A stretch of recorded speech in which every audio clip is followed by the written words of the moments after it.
Hello and welcome to Tiny Desk Knitting with Emma. Yeah, I'm here again, which is kind of surprising to me because I was like, oh, I don't think I'm gonna record. I don't have that much to say. Like, I didn't do that much knitting this week. My mom came to visit me so it's right now it's Sunday evening. It's after 5. I put my watch back on. I was writing something and I wear my watch on my right hand, which I'm right-handed. I've always worn my watch on my right hand. I've tried to switch to my left hand and I'm like, I hate this. I need it to be, for some reason, it needs to be on my dominant hand. But I do sometimes either take it off or switch it to my left hand when I'm writing stuff down. And I'm finding it bothersome. So anyway, that's already gone on a tangent. Look at that. My mom visited Thursday. She came on Thursday evening and stayed Friday and Saturday. And then she came to church with me this morning, and then she went to the airport because she flies into Reagan. Like, when I go home to Burlington, I also fly in and out of Reagan. So I didn't knit at all, I think, on Friday, and I knitted a little bit on Saturday, but not very much. So I was like, oh, I don't have anything to share. And then I was like, no, I totally do. That's a lie. I have lots to talk about. Of course I do. I always do. So let's start with what I'm wearing. I found this under my bed. There was like a bag of stuff that was summery under my bed. I keep a lot of my sweaters under there because it's like up on the 3rd floor of my house. I know it's safe from moisture. And there, I have, knock on wood, not had any bug problems, especially up here, since I've lived here which has been almost 2 years. So I keep my stuff here. I mean, I keep some of my sweaters in my cedar chest downstairs, but a lot of them I keep here. So up here. So this was under the bed with a bunch of other like summery things, including like a linen dress that my mom sewed for me a couple years ago, and which I was like looking for all summer. I was like, why can't I find this? It's such a nice dress. So I was really glad that I found it. And my Novelli t-shirt that I made last year with my hand spun, and I was like, oh, okay, well, that's good to know that it's here. So I have been wearing it all week because I found it and I'm so excited. I found it because I took all of the sweater bags out from under my bed to like sweep underneath my bed because I was cleaning everything for when my mom would be here.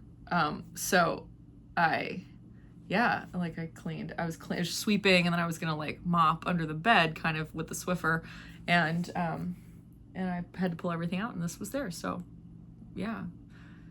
That was really lucky, lovely, awesome. I'm really glad that I found it. And my mom decided she was obsessed with it. This is the Velocore top by Andrea Mowry, and I have modified the neck, if you're wondering. So Andrea Mowry did this one with a boat neck.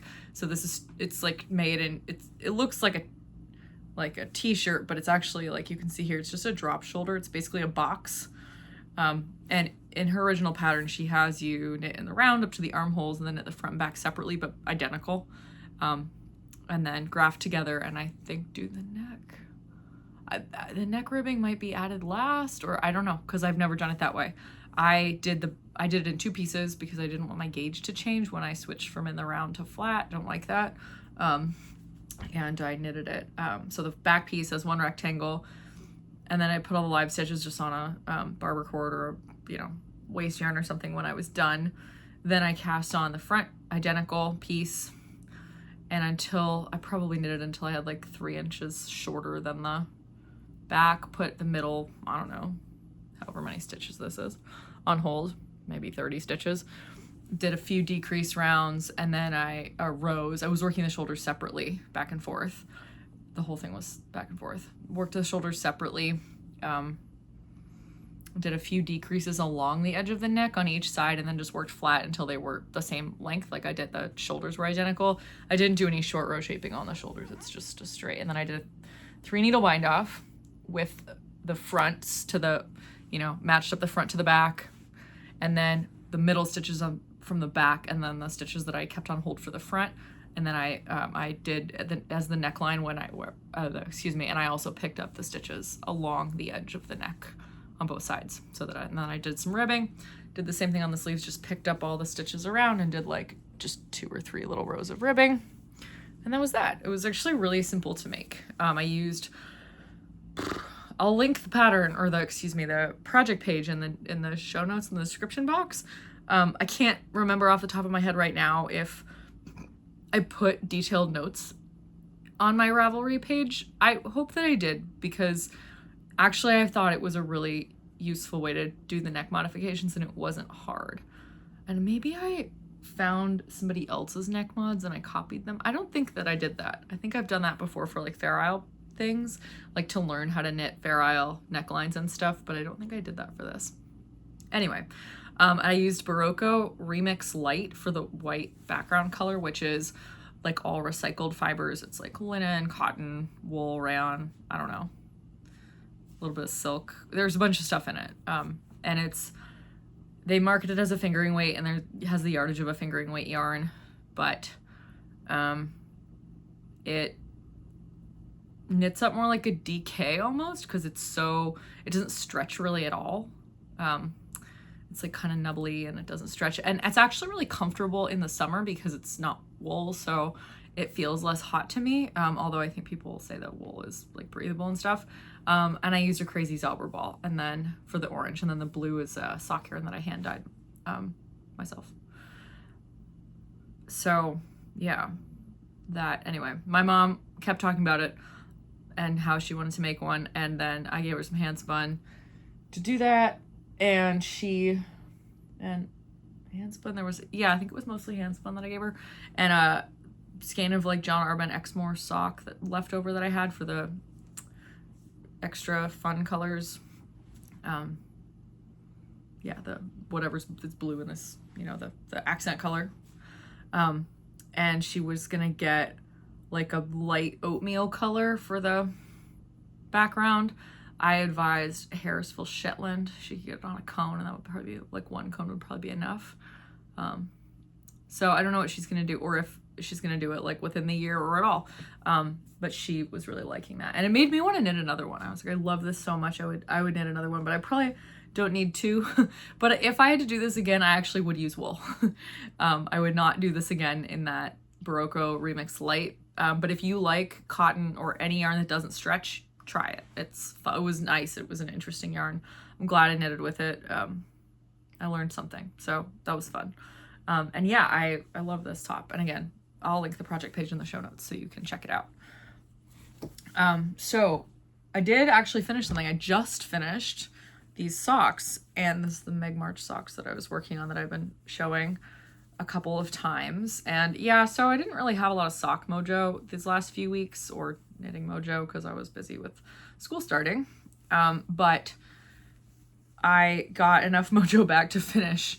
I was like on the foot of the second sock, like just past the gusset decreases, and I finished it in the past couple of days.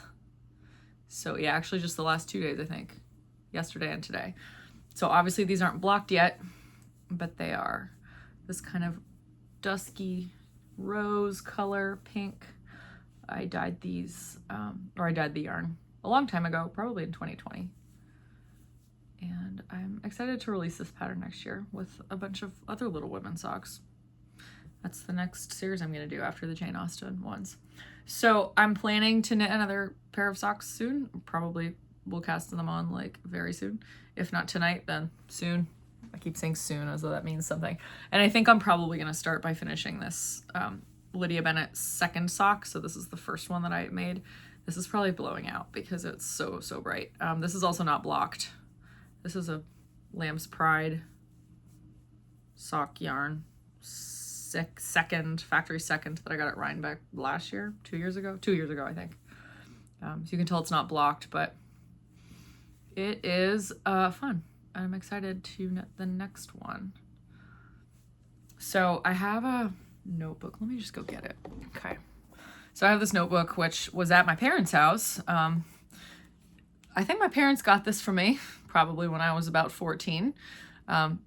This is a Wizard of Oz notebook, but I think they got it for me because I was obsessed with Wicked. I still am, as you may know.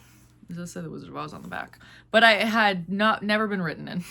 I just found it completely empty. It's quite a thick notebook, so that's fun. And the pages all have like watermarks of the Wicked Witch. I mean, I'll show if you really want to know how obsessed I am with Wicked. This is you can't normally see this because it's behind. I have like a Barbie of this witch. I love her so much, and she's her arm outstretched because there's a broom. yeah. So I don't mess around. I'm very excited for Wicked Part 2, which comes out on my birthday, incidentally. Yeah. Oh no, her arm's like that because that's the only way the bag stayed on her shoulder. Anyway. Yeah. So, completely missing the point here. I got this notebook. Well, I like found this at my parents' house when I was there over the summer, and I was like taking notes in it for you know, sock stuff. So I was like, okay, I said to myself, look, you can publish a bunch of sock patterns this fall if you just like get your act together. What you need is to make a list of all the things that you need to do if you want to publish the patterns. You need to make, this is what I tell my students all the time. I'm like, if you're procrastinating on a task, like a big task, let's say it's a paper or a project or something, even studying for a big exam, you have to start somewhere. And a lot of students, they just get bogged down in the idea of like the fact that it's a big thing and it's going to take a long time. And they think of it as one thing in their head instead of understanding that you can break it down into a lot of component parts. So I try to give myself the same advice whenever I can. So whenever there's a big thing in my way, I'm like, well, where does it start? You know, I try to make a list of all the different components of the task. So I did that here. I like made a list of a bunch of sock patterns I wanted to design, or the ones that I'd already designed actually. And then this is 2026 finished Jane Austen releases, 2027 Little Women releases. I think I'm gonna not take that long to finish Jane Austen socks. Anyway, but then I started here as like Catherine Morland socks. So the things that need to be done, the copy. So writing the pattern, like in, you know, the software, making sure that all the details of the pattern are actually correct. Photographs, chart and text for text instructions.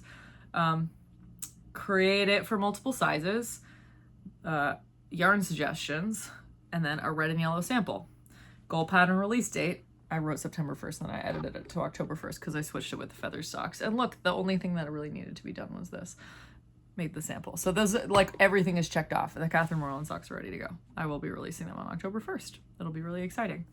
So the feather socks, which are already done, same thing. Copy photos, chart small, chart medium, chart large. I didn't actually make a small chart. I didn't do that size at all.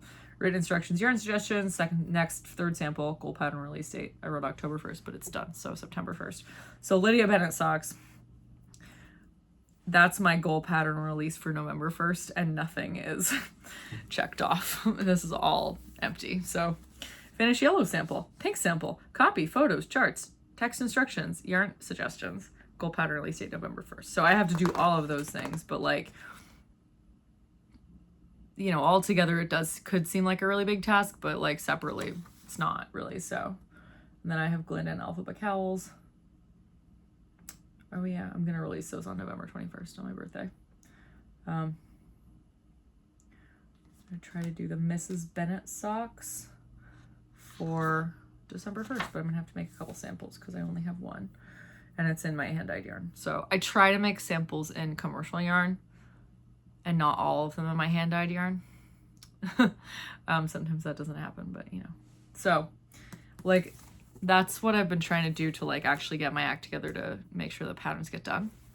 If you need a tip, you should try making your giant tasks into a myriad of many smaller tasks, and then it'll be easier to do one at a time. So anyway, so Lydia Bennett, the first thing I have to do is finish the first entire pair and block them and maybe get a picture, and then I have to edit another sample. So yeah, that's my next sock. I may knit some Handmade Sock Society patterns at some point again, but we'll see. Yeah, I don't know how many of these cozies I showed. I think I showed all of them last time, but I hadn't blocked them, so I finally have blocked all of these little cup cozies. Here are my two in this pattern. So those greens and then blues with red and orange. So fun. And then I did this pattern, again, Wicked themed, of course. Who wouldn't?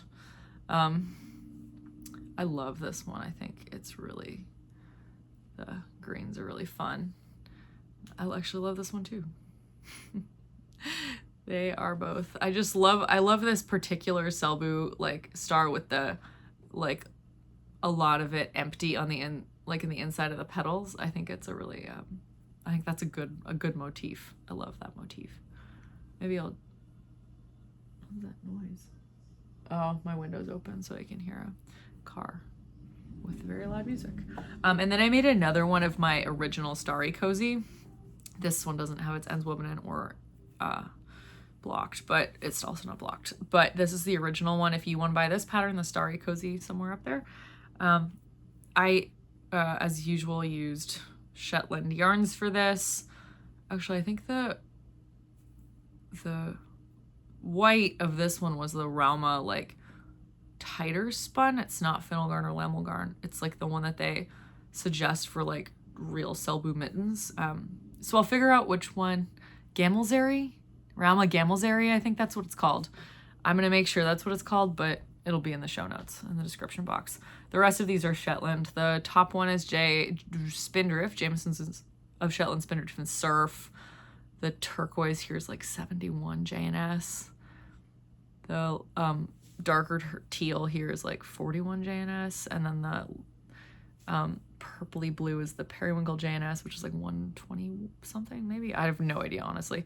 And then the green is Rauma Lamelgarn and the bright green. My mom is always really surprised that I can like look in the, you know, what the heck? Oh, there we go. I was like, did I make a float that was really that long? My mom is always surprised that I can like look into any basket of scraps I have and be like, oh, that's this yarn, that's this yarn. She's like, how do you know? I'm like, I spend a lot of time with these yarns. Anyway, you can get these yarns at the Woolly Thistle.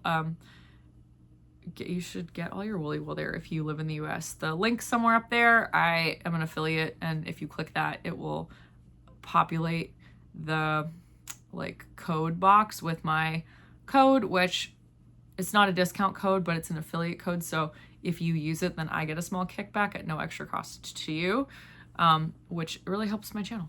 This helps support my channel. So, because this is free. But, you know, it's really nice of the Woolly Thistle to support me. I love them. They're my favorite people. And you can get a lot of sweet yarn there. So yeah, I've been using these. I've thought about using hand spun scraps for like cup cozies too. That could be nice, especially if it's like barber pole yarn. Yeah, that could be really nice.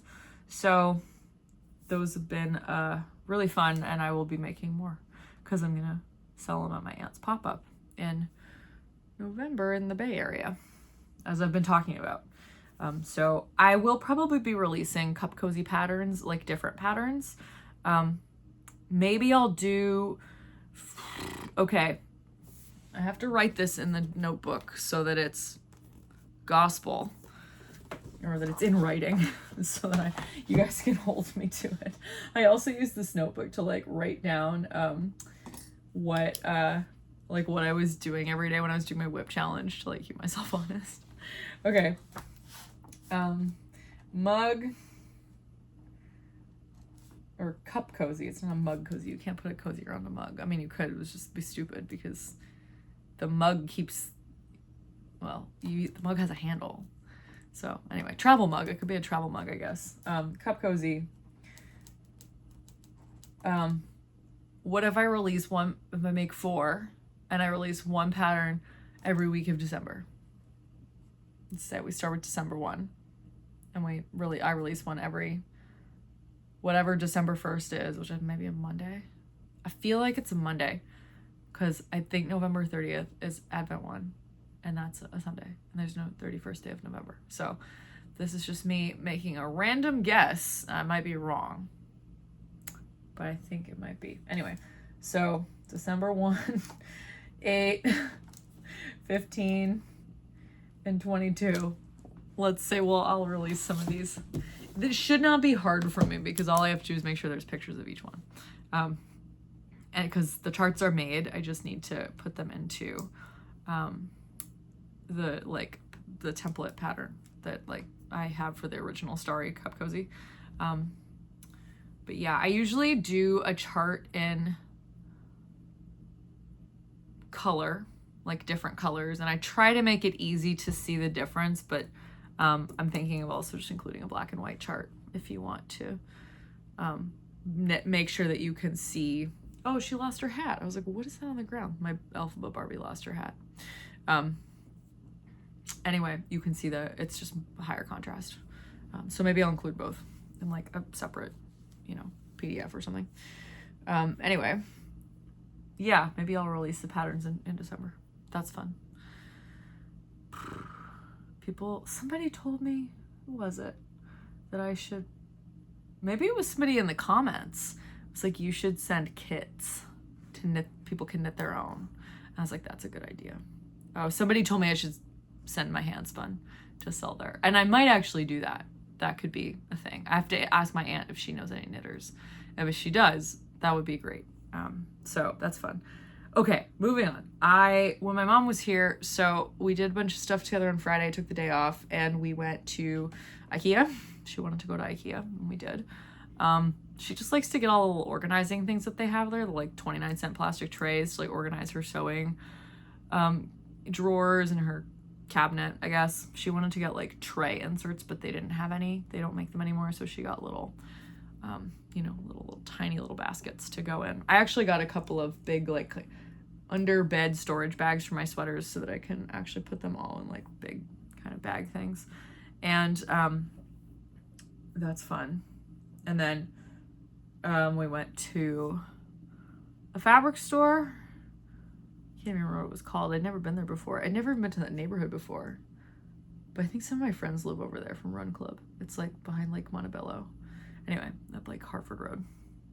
So that was fun. And we went to a consignment shop where she got a couple things that were really cool. I tried some things on, but at the end of the day, I didn't get them.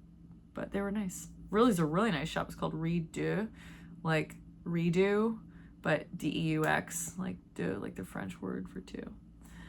Which was cool. It was a really nice shop. It wasn't very big, but they like clearly, they had really nice pieces. Like they're clearly like have a good eye. So I was really impressed. I didn't know it was there. It was in a fancy neighborhood, like near Guilford. So if you know Baltimore. Then on Saturday, we went to Frederick yesterday. That was yesterday. To see my friends, Lauren and Steven. Lauren knits. I should get her to come on Tiny Desk Knitting. She doesn't think she's a good knitter, but she's like amazing.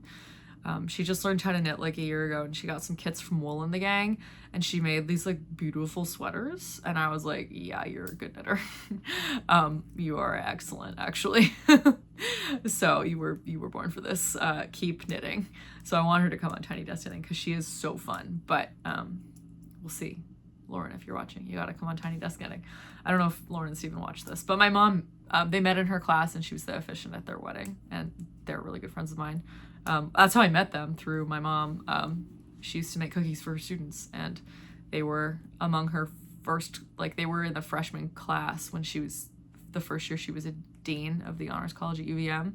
So, yeah, they were in her first freshman class as the dean, and she made cookies for all the students once a week, and they would always come to cookies with a bunch of other people.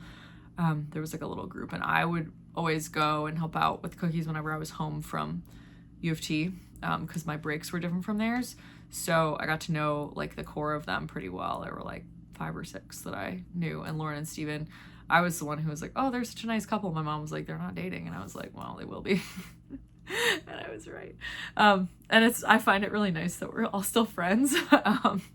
They're like the nicest people. My mom made them a gnome. So she showed her gnome a few weeks ago, I guess a couple months ago now, when I was home and we recorded an episode.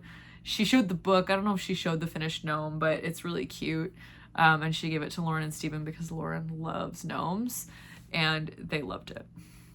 So we got to have lunch with them, and then we went to Magpie Fibers. If you've never been to Frederick, that's where Magpie Fibers is located. They have a brick and mortar storefront. And so they used to have like a little store across the street. That's what it started as. Like they had a dye studio that didn't have a storefront at all. It was just online. And then they opened this little shop across the street, or across the street from where it is now. That was so small. And I remember when they opened, it was I think, I can't remember if it was 2020 or 2021. That's hard. I feel like maybe it was 2020. I can't remember if I lived in Baltimore yet or if I was still living in DC at the time. But Nitin and I went there. I remember that. So that could have been either of those times, honestly. And they maybe had a little bit of yarn, like Spin Cycle, and maybe a little bit of their own yarn in the back. But it was mostly like stationery and like puzzles and like cute little things like that. You know what I mean? Like stuff like they would have in like paper stores. And it was well curated, but it was really small. It was like a little row house shop. So a year or two later, they got the building across the street. It was an old bank, and they had like half of it or something, half of the ground floor. Pretty big. And they still had the spot across the street, and they kept all their stationery stuff over there, and they opened like a yarn store, a brick and mortar yarn store in the old bank. And they had their yarn, and they had Spin Cycle, and they had like a ton of other really nice, mostly high-end yarns, but they had some like Harrisville, which is not super high-end, but it's really nice. And they had like Woolfolk, and they had Biche Bouche and Sandnes Garn and all sorts of yarn. Really beautiful yarn, and their own yarn. And then last year around this time, Monica and I went to Magpie. We like went to Frederick for the day to have this girls' day because the choir had gotten, well, at my insistence, I had collected money. It was like for Monica's 30th birthday. We got her a gift certificate to Magpie because she loves yarn and she loves Frederick. So I was like, well, this will be nice. And so the two of us had like a girls' day in Frederick, so she could use her gift certificate to Magpie in person. And we're both busy, so it had taken us several months to do that, apparently.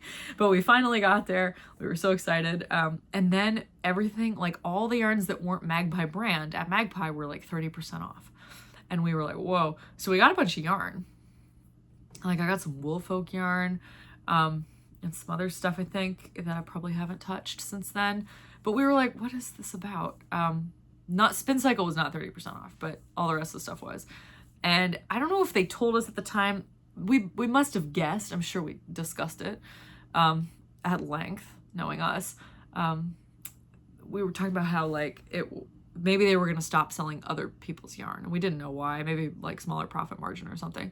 But that is exactly what they did. And it seems like they've given up the place across the street. I don't think they have that anymore. Because I hadn't been there since like maybe I went like last December. I usually go to Frederick in December to like go Christmas shopping, like because they have like really cute little stores where you can buy nice stuff. So I often go in December so I can do that.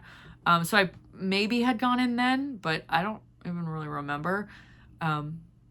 So yeah, they only had their own yarn, and they didn't have a Spin Cycle, but they had Malabrigo Rios specifically, which was an interesting choice. And then they had Junction Fiber Mill, which was really interesting. So they still have a barber pole yarn, but it's not Spin Cycle.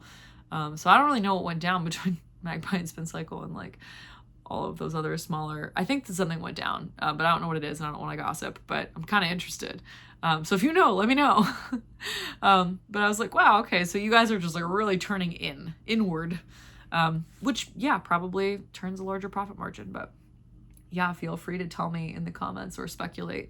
I also just found out today the Brooklyn Tweed like is now out of production. Monica told me this after church. I was like, what?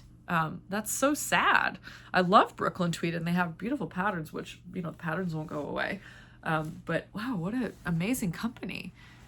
They made such beautiful yarn. I'm surprised. Like, it seemed very popular. So that was really sad to me. I have some Brooklyn Tweed. I have Loft, I have some Arbor, I even have a cone of Peary up there somewhere. But yeah, it was sad. Brooklyn Tweed was such a wonderful yarn. I only have one sweater and shelter. I'm sad that I didn't buy a lot more, but it was expensive, so you know, I bought a lot of it during COVID when it was like 30% off or something. Anyway, but I did get some stuff in Frederick. They do like loyalty programs. Like every time you spend $200, you know, collectively, you get 15% off your next purchase. So I had a 15% off apparently. So I got, I was gonna just get like a skein of sock yarn, but I ended up getting two because I had 15% off. I really like Magpie Swanky Sock. I knitted it with it for the first time pretty recently when I made the Marginalia socks by Helen Stewart from this most recent Handmade Sock Society, so season 6. That was like the 3rd pattern, I think. So I really liked it, and I wanted to get a couple more just as a yarn to make my own pattern samples, and I probably should have contacted them like for yarn support because they might have given it to me. I don't know, but I'm just like not in that headspace. So this is the first one I got. This is called Paloma, and it's mostly light pink, obviously, with just some like little speckles. So I think this is going to be one of my Lydia Bennett samples. It has some little green. It was very like Glinda to me, but I'm not making Glinda socks. I'm making Jane Austen socks. So I think Lydia Bennett. Yeah. So Swanky Sock has 80% merino, superwash merino, 10% cashmere, 10% nylon. Super soft. But then because I had 15% off, I decided to get another one. This is called Rome if you want to. So it's like black and white with these green splashes. Again, little specklies with green. Super fun. I love the way that this dye broke when they did the speckles. So like it breaks into like obviously green, but like yellow and blue as well, which are the components of green, obviously. So you can tell that when they made that dye, it's just a mix of yellow and green pigments, or yellow and blue pigments, which is cool. So yeah, I really think these are fun. I'm hoping that the light is okay, but I'm not sure. So I turned on an extra light because it's kind of like dark and overcast today. But yeah, these are the 2 Swanky Sock skeins I got. I'm excited to knit socks with them. And then I also got a book. So yeah, had to get some more sock yarn because, you know, I'm running so low. I've knitted so many socks this year. Like, I can't run out of sock yarn. So the other thing I got, because they had this in soft cover, so it was really inexpensive comparatively, was Lina's 52 Weeks of Socks, Volume 2. This was $26.99. So, and I got 15% off. So I looked through it. Oh, this says Hardy Grant books. Oh, no, but it is Lina. Yeah. I guess Hardy Grant just did the soft cover edition of it because it's obviously made by Lina. So Lina, their first series of books was 52 weeks. And it's funny, the person I was talking to at Magpie yesterday was like, yeah, because I said something, yeah, I got that book, the first one, like right when COVID started. She's like, yeah, they started it to keep people company during COVID. And I was like, homegirl, no. That book went to publishing way before they knew COVID was a thing. I mean, I didn't say that to her, but I was like, what are you talking about? Like, that's weird revisionist history. No. Oh yeah, it doesn't smell like a Lina book. Someone else made it. You know what I'm talking about if you know Lina. I'm gonna go grab the 52 Weeks of Socks original. Many of you may even have this book or you've probably seen it, but mine has a stain on it. Clearly well loved, several stains in fact, all over it. It has like a fabric cover. So this book, yeah, this smells like a Lina book. This was a beautiful book, and at the time that I bought it, it was before COVID. Like, we didn't even know COVID was gonna like hit, you know, the US at the time, and I ordered it to the dorm where I was living, and it ended up, they had to reroute it to me. It was like really weird. I was so shocked it showed up at all. But I actually did start knitting socks because COVID started, and I was like, well, I'm at home and I want to wear cozy socks. Like, I'd never had a reason to knit socks before, and it wasn't like a vendetta against them. Like, I knitted a few pairs of socks in the past, but I was like, this isn't really my thing. I'm good.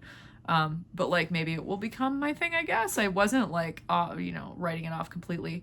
I was just way more into mittens at the time. It's like, you can walk around and everyone sees them. They're pretty socks. It's like for you.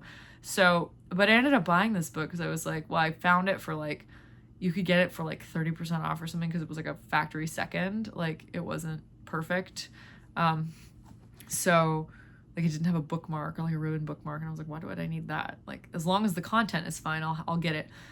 So I got it kind of on a whim, and it was like, this is the most beautiful book I've ever seen. So if you know Lina, like, you know what I'm talking about, but they have such a beautiful quality of photographs, but you know, this was their first book. And so it was just so stunningly laid out and minimalist, and I just loved it. And then they had like the challenge where you knit all 52 pairs in a year, and a lot of people did it, and you could like win a prize.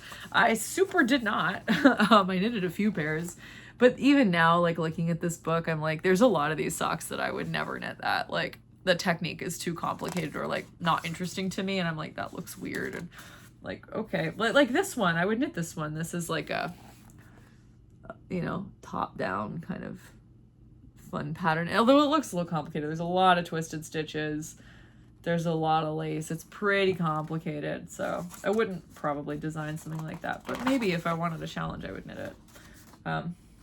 This is a Tukulul sock. I would knit that. You know, if I wasn't knitting my own patterns all the time, I would probably knit a lot of these. But anyway,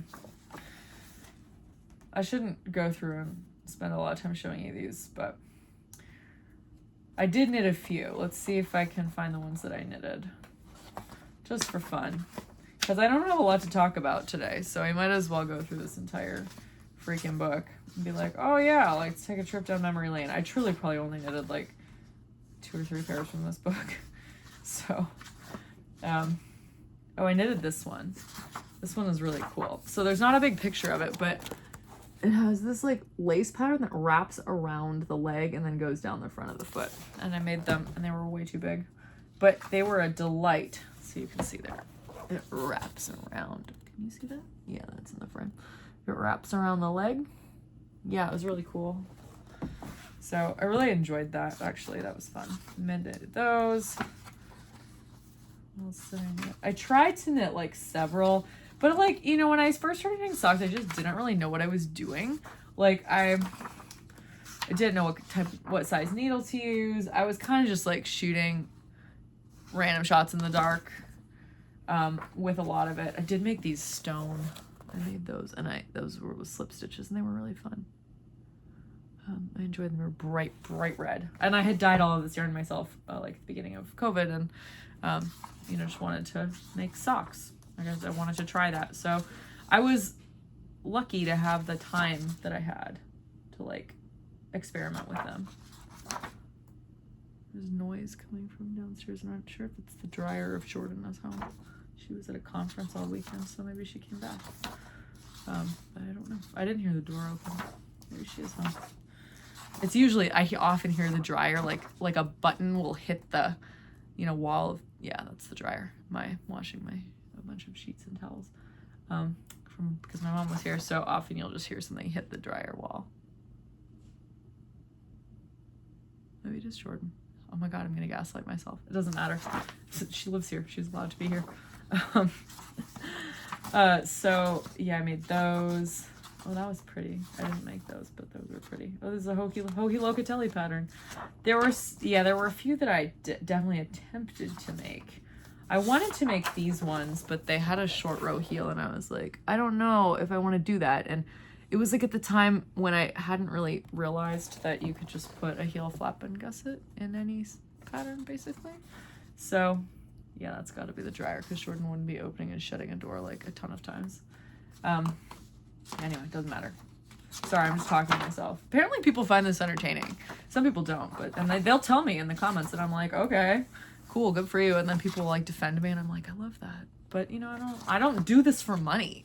Like, it's funny, like people will watch and be like, say something like kind of rude occasionally. This is occasional. But I'm like, what do you think like I'm getting from this? Like feedback? Like I don't do this. I mean, there's like 1,000 people that I do it for. And I'm so sorry that you're not one of me. Nobody's sitting you there and forcing you to watch it. Like good for you. Go find something that you like. I don't care. It's one of those things where I'm like, wow, I could just talk about politics. I'm not going to do that because I just don't want to make people angry. Yeah, it's my channel. I get to say whatever I want. But then I can't add ads because then it's like I'm talking about controversial topics. So I think probably a lot of people who watch me share my views. I'm not super worried. But you know, it shouldn't divide us all the time. I'm sick of it dividing us all the time. Candle flame. I tried to knit these and they did not work. I was so confused by this pattern, but it's so beautiful. And then I realized it was user error and I was just being dumb. And it's one of those things where I'm like, yeah, if I knit those now, I could probably like do it right. They didn't pick up the stitches very well on this heel flap. I'm so sorry if you're the sample knitter who made this and you're watching it, but I could really show that person how to do a proper heel flap. Yeah, there were several that I tried to make that were like, didn't work for whatever reason. Oh, I did make these. This was the first one I made. Is there a bigger picture? They were massive. Because they said it was size 2 needle. And that was stupid. But they were pretty, and they were like a waterfall-y kind of fun. I think I used a cable needle to make these. I must have, yeah, cable 414. Yeah, they had this big cable, and they were really funky. So wow, like the first pair of socks I made during COVID was cabled. That's crazy. I almost never use a cable needle with socks. I do sometimes knit cabled socks, but I tried to make these too. It didn't work out. They were toe up. That just was not my vibe. And the increases were kind of strange, and there was like this like a Latvian braid thing going on that I was like, no. But then I tried to make the Dear Bjorn socks, which are beautiful. And I made one, and it was so small I don't think it fit on my foot, and I'm like, that was my mistake for just like not trying it on. So I ripped it out. But it was pretty. It was like teal, and I remember that I was watching Dance Moms. It was COVID, right? I was doing a lot of crazy things. I was watching Dance Moms while I knit it. That stays with you. Anyway, there's another one, and it's pretty. And I don't know, there's a lot of these that I think I would knit. There's a lot more color work in this book. So this is just one of those things. This is so fun. I mean, I don't think I would knit that, but that is so freaking cute. Like, what if you adapted that for like a 4-year-old and it was like their favorite thing in the world? That's so sweet. Yeah, there's a lot of brighter colors in this one. And just like, oh, that's fun. Look at that. See, like bright little pop, Tweety, and then yay. Might be even mohair with that. So fun. So much fun. So there were more like slippers in here that just seemed really sweet. Maybe knit some of those. Beautiful photography as always. Yeah, just this is, you know, really different. Like, what is that? That's so cool. I would probably, like, again, I think I look at that now and I'm like, I probably wouldn't do that, but like, excuse me, that could be really inspirational. So oftentimes I buy pattern books, not necessarily because I think I'm going to knit a lot of patterns in them, but because I just find them inspirational, and the pictures are nice, and I might get an idea for a stitch pattern. You know, I don't want to say I would plagiarize it. I would obviously not do that, but like, you know, something like that. That's kind of similar to my Lydia Bennett socks. That's kind of cool. So cool. You said that has a cool cable. There's just all sorts of interesting stuff in here that just really found inspirational. And I would, like, if I were like really in a sock rut, I would open this up and I would find a pattern that I really liked. Something like, that's so beautiful. And I would knit those socks. And I find this happens a lot. Like, I was kind of in a sock rut earlier this year, and then Helen Stewart started Handmade Society season 6. And you know what? I got really inspired after that. But I did spend a lot of earlier months of 2025 knitting the earlier Handmade Sock Society patterns, like that I hadn't knit yet. I knitted 5 or 6 of those kind of back patterns, and then I knitted the season 6 patterns as the first 3 at least, because then after that I was like, oh my gosh, I have so many ideas and I can't wait to cast all of them on. So it really helped me, and they had nothing to do with Helen's patterns. I would never like take her thing and be like, oh, I'm gonna do that, I'm gonna like riff on it. I didn't do that. I was just like knitting this beautiful thing, and I don't know, it just gets you in the headspace, right? So these are beautiful. Like, I should knit more socks like that. They'll make a little color work fun. I'm, you know, it's one of those things, not to toot my own horn, but I'm pretty good at color work. So like, what if I knitted some color work socks? Like, more of those. I'm kind of scared of color work socks because in the past they've just been like way too tight, but these are super cool. They look complicated, but you know, this is one of those books where like the person who's knitting every pattern in this book is like somebody who really wants to learn some really interesting stuff. Like, that's a learner, that's a process knitter. So I am somewhat of a process knitter. Obviously, I knit because I love doing it and not just because you get something pretty at the end. But I do knit with it's a goal-oriented hobby. Like, I knit with a goal in mind, and I want to have a beautiful thing that I want to wear or give to somebody who will wear. So yeah, it does have, there's a product purpose for it for me. So it's not just fully process. And if I'm designing patterns and stuff, I need to prioritize that and things like that. So anyway, I realized today that I think I might be feeling an urge to get going on that Svensson because it's maybe starting to get chilly here. It's not actually going to dip below 60 like at all, which is, what's 15 degrees Celsius? It's like 15 and a half degrees Celsius is our 60 degrees. So it's not really going to get below that, but it's going to get into the 80s a couple days this week, but like not a lot. So it is getting there. We are getting into what we in my generation like to call spooky season. Definitely this morning I was running and I made my Strava title, "Oh my God, it's spooky season here," or something like that. So it was like a little bit breezy and chilly and like overcast, and like the sky was kind of dark, but it wasn't raining. It was just kind of like an ominous sky. And I was like, ooh, it's time to watch a witch movie like Hocus Pocus or Practical Magic. Except right now I'm still watching the World Athletic Championships because they ended, but I haven't finished watching them. So there's all these replays. My mom and I watched a lot of it, but we didn't watch all of it. We did watch some of Clarkson's Farm. Because I told my mom about Clarkson's Farm. If you haven't, I don't know if I've been talking about this, but I do like to sometimes talk about what I'm watching. I actually have been watching Clarkson's Farm.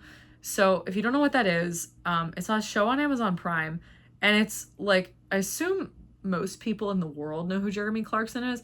I like one time exaggerated so much. I was like, he's probably like the third most famous person in the UK after the king now, the monarch and the prime minister. It's like monarch, prime minister, Jeremy Clarkson, and I don't think I'm that far off. Like, I feel like within the UK, he's probably in the top 25 most famous people, like most recognizable people, most famous, like, he's probably as famous as most of the most famous actors in the UK because he's been on TV way more than them. So my favorite thing in the world was that Monica had no idea who he was, and she started watching Clarkson's Farm, which I had seen before, but I've also seen Top Gear. And she was like, "Oh my God, I started watching this great show." And I was like, "What is it?" She goes, "It's called Clarkson's Farm. It's this guy named Jeremy, and he has this farm." And I'm like, "Yes, I know who he is." Like, I just kind of looked at her and I was like, "Did you not know who he was before you watched Clarkson's Farm?" And she was like, "No." And I was like, "Oh my gosh, I have to tell Nitin that. He's gonna be so sad for you. Jeremy Clarkson is like his favorite person in the world." They once called him a C-list celebrity at trivia, and I got very upset. But a lot of people didn't know who it was. And I said, like, I remember like looking at the screen and I was like, "Isn't that Jeremy Clarkson?" I was like, "That looks like Jeremy Clarkson." And it was like, "Shh, it's Jeremy Clarkson." And I was like, "He's not a C-list celebrity." And it was like, "I know." But don't say it too loud because the other teams will get it. It was funny. So I love Clarkson's Farm. It's so sweet. I'm so sorry if you hate it. I just find it really charming. So we watched a bunch of that because I got my mom into that. I have just finished watching season 2. So they opened the restaurant, but the council is probably going to be really angry. But it's like, so he just, Jeremy Clarkson is crazy, but he actually seems like a pretty genuine guy. Like, he gets down. He like is a sheep midwife on this show. The thing is about Jeremy Clarkson, he'll pretty much do anything for TV. Like, he will do anything. And I find that really funny, like, and kind of charming. So anyway, I love Clarkson's Farm. I've been really enjoying that. Makes me feel good about the world. There's a lot of divisive things going on in the world right now that are scary. So Clarkson's Farm is like kind of a bright spot. So been watching some of that. But yeah, not too much else. Oh yeah, so Svensson I want to finish. And the only other thing I want to tell you is that I unraveled a bunch of stuff. So I don't know if this has ever happened to you. Some people probably unravel stuff immediately. Some people, like me, wait some time. So there was a time a few years ago, like 2022, a little bit into 2023, but like for sure 2022, I just knitted so much. Like, it was right after I moved to Baltimore, and I wasn't singing at church at K Street yet. and I wasn't like running that much. Like I was really just like moving to Baltimore. I'd moved to Baltimore. I was trying to make friends and I was knitting all the time. I knitted like 45 pairs of socks in 2022. I mean, I had tiny desk knitting going through all of 2022. So you probably, if you've been watching or you went back and watched any of my old episodes, you'll see like I was extremely prolific. I made so much stuff that year. And some of the things I made were just like, I was experimenting with like what to do with leftovers and things. And I had this little like t-shirt that I made this little raglan t-shirt. It was actually kind of cute, and I had 2 balls of leftover sock yarn from like, it was from at Haynes House Yarn, which is a dyer local to me in Maryland who makes like book themed yarns, and she did Jane Austen yarns. And so I bought some of those yarns like with her kind of designer discount, which is really nice of her. Her name is Terry. I'm gonna put the link to at Haynes House Yarns down in the description box if you want to show them some love. She's the best. Oh, there's a car driving down the extremely narrow street, blasting rap music very loudly. Anyway, Terry, great dyer, great person. And so I used her Jane Bennett yarn and the Emma Woodhouse yarn, and then this spin cycle cake. Actually, I think I probably have them all. Hang on, if I just grab. I just need to. Oh, maybe I just threw that. Yeah, I don't have them all. The top was too hard because it had sleeve things, and then it had the like V-neck, and it had so I had to compost that. But it was like this spin cycle cake, which was it's dyed in the wool, and it's like, I think it's called Sunset Strip. And then this Emma Woodhouse Best Blessings of Existence from at Haynes House, and then the Jane yarn, which was like a light yellow with little green speckles. It was called Who Could Blame Poor Jane. It's so cute. I have a pair of socks, Jane Bennett socks in it, my sample that I did. Anyway, it was a little raglan t-shirt. It was cute. I tried to like alternate the skeins, but that didn't really work. It was a little too color blocky. It was just kind of an experiment, and I actually wore it a few times, but I didn't wear it very often. It's yellow, like it's not my color. So same summer that I made this, actually. So yeah, some experiments to turn out great like this, some less great. So that one, for instance. And you know what? I don't regret tearing it out. Don't regret knitting it. I learned something. And now I have this skein of spin cycle that I could knit something with, which could be fun. So I might do that. I mean, it's not like super variegated, and I have so much hand spun, so I'm like, I need to figure out something special, because this probably cost me like $35, you know, maybe a little bit less back in 2019 when I bought it. I bought 3 skeins. Excuse me. In 2019, I bought this one, and I bought the one that I made the new leaf with for my mom. And then I made, which was like greenish. I don't remember what color it was. I think it was exactly the color that Jennifer Steingast used for her new leaf. And then one was Melancholia, which I used to make my Alpenglow, which I then gave to my mom, which then she gave to her friend because the shoulders were so narrow. The female Alpenglow was like a men's version, a women's version. And the men's version I should have made because I have really broad shoulders. But the women's version I made has like the narrowest shoulders ever, and I should have known that by reading the pattern, but I didn't. And it ended up just way too small. So my mom gave it to another professor in her department named Daya, who is so nice. And I'm so glad because Daya loves it and she wears it all the time. So instead of having to tear that one out, because that would have been hard because it was mosaic yarn, mosaic knitting, somebody wears it and she loves it. So I love that. It makes me really happy. So, but this one I tore out anyway.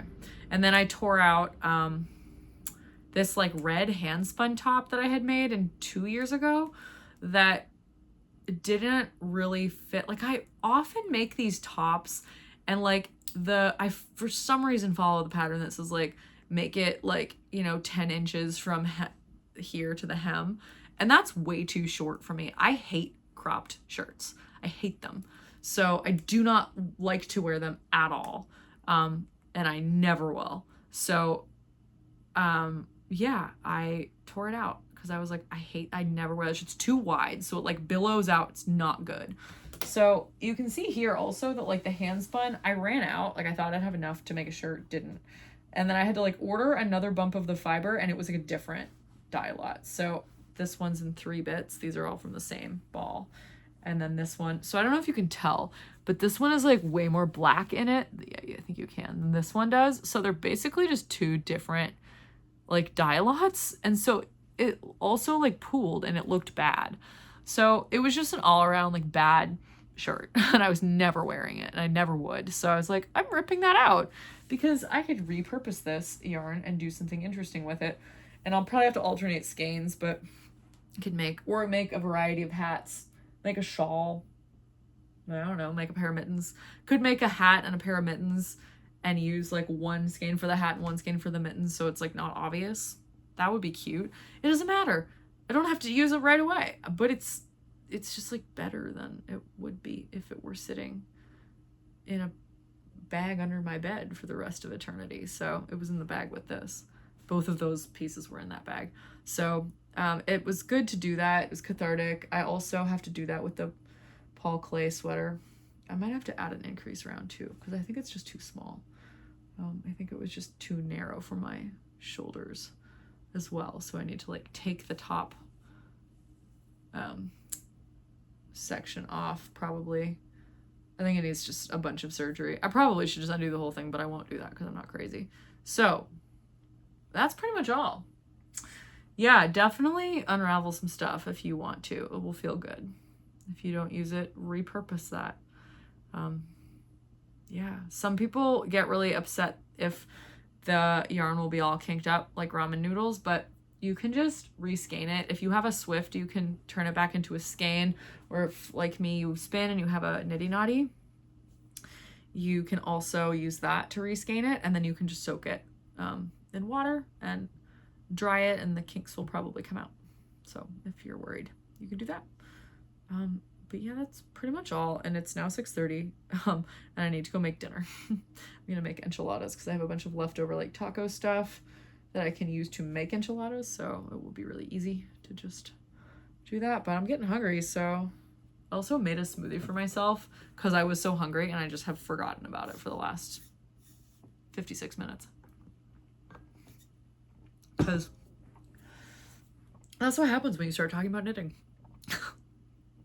So I'm sorry that my mom did not feature on this episode, but we had a packed weekend and we had a lot of fun. So she'll be back on at Christmas time probably when I go home. But yeah, thanks so much for watching. This has been Tiny Desk Knitting with Emma. Bye!